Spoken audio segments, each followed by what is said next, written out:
And we're back with Talking on TV. We're here with Christie Register. Hi, Christie. Hey, Michael. How are you doing? Good, thank you. Good. And you picked a great subject, surviving a hospital stay. Yeah. It's where you go to want to get well, not to get hurt. Right. So what are the things that we can do to prevent errors? Because we've heard of so many bad things that happen when you go in. Yeah, and I think that's on anybody's mind who has to go into a hospital, especially if you're going to have surgery and you're going to be under anesthesia where you can't speak up for yourself. There are a lot of things that you can do to help out, help out the medical team so that you have a good result. Yeah, I mean, there's so many anecdotal stories. There's the guy who wrote not this arm for a surgery. Right. They only rolled his sleeve up long enough to see this arm, and they amputated the wrong arm. We've heard of the wrong site surgeries, which are particularly scary. And there are things, the medical profession, of course, just like everything, things are changing. So they make changes, too, to try to adapt. Of course, we all try to learn from our mistakes. So they've got the policies in place to try to prevent those mistakes. But as the patient, you can help out. Well, you have a unique perspective because you were a nurse first and then an attorney later. So that makes you uniquely qualified probably for cases like this. Yeah, it certainly keeps my interest up in cases like this and the things that we hear on the news. A lot of things I did as a nurse. I was assistant nurse manager of the open heart surgery floor. And one thing we would preach to the new kids on the block was that, the policies and procedures were put in place for a reason. And probably because mistakes happened before they were put in place. So, a lot of people think, there's no need to do that. If you've got policies and procedures in place, it's really critical to follow them. Well, a hospital generally is a building full of sick people anyway. It is, and we've all heard of layoffs and cutbacks, and staff is busy, and more and more surgeries are being done on an outpatient basis, and it just kind of seems like everything's on the fast track. So are medication errors the biggest concern? I think that is certainly one of the big concerns. Wrong site surgery is a big concern. Doing the wrong surgery is certainly a concern. I remember as a nurse, go in and the patient doesn't have an armband on. And a lot of times you'll think, oh, well, you don't have to worry about it. I'm Christie Register. Don't worry about the armband. We'll get that later. No, you've got to have the armband because if something happens and you can't speak for yourself, they certainly need to first be able to identify who you are. And there's different kinds of armbands now, too, aren't there?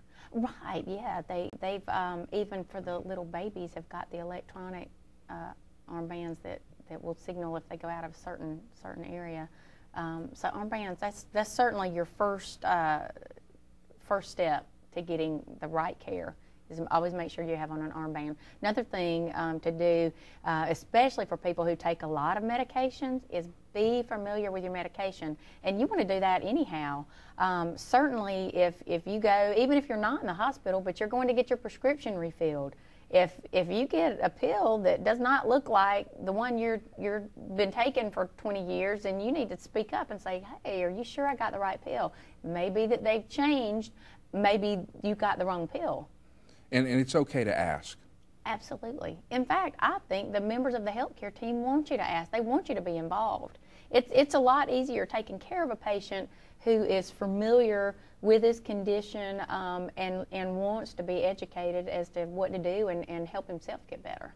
And it's when they give you something in a drip, you really have no way of recognizing it.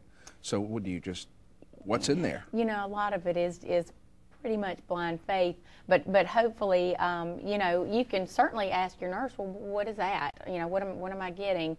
Medications in the drips are labeled, so it does have the label on it. Often it may be the generic name as opposed to a brand name, but you're certainly free to ask anything. What about allergic reactions to things that you weren't taking in the past? Well, the hospital also requires that you have on an allergy armband. So if you have any allergies, then you need to have on a band that says so. They also have it, of course, on your chart. And if you've got any allergies, that's another thing. You need to be familiar with it and know, well, if you've got this allergy to this particular medicine, then these medicines you should avoid. So it really helps to be informed and to communicate with your healthcare professionals. If you have people coming in and out of your room and you notice they're not washing their hands in between patients, is that something you need to stop what you're doing and wash your hands? You certainly are free to do that, and just say, would you mind just washing your hands just to be safe?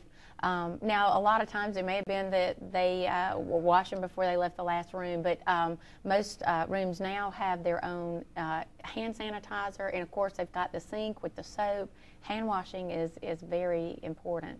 And what other ways are there to get infections in the hospital? Well, hand washing is your first step. Of course, if you've got, if there are patients that have airborne infections or contagious, then often they'll quarantine them. So that's something that you typically don't have to worry about. I think a lot of reason that doctors send patients home so quickly is because they know that there are a lot of infections in the hospital, and the quicker they can get you out of that environment, the better off you'll be.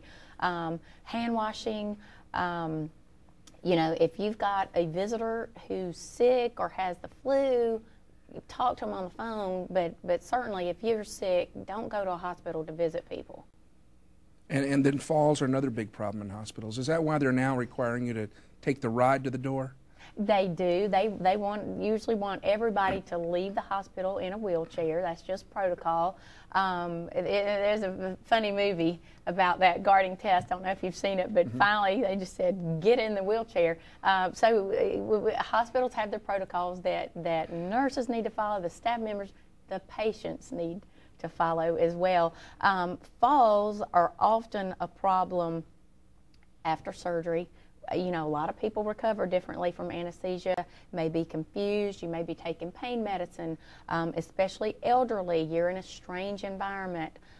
If you've got an elderly family member that has to be in the hospital, if there's any way you can, stay with them. At nighttime is notorious for just being in a strange place, getting up, trying to go to the bathroom by yourself, and falling. And of course, that can be a cascade of problems. Use your call light. The nurses are there to help you. The nurses' assistants are there to help.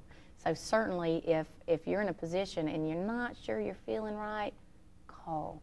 Okay. We've got about 30 seconds left. What about wrong site surgery? Give me a quick answer. You can help as a patient and, talk to the healthcare professionals before the surgery. You hear people making the mark saying, no, not this knee. That you're pretty much in the hands of your healthcare professionals, and I know they're doing everything they can to prevent these mistakes. Okay, well, thank you, Christie. We'll be back with Doug Andrews talking about divorce, losing another limb you may or may not want to decide. We'll be right back after this.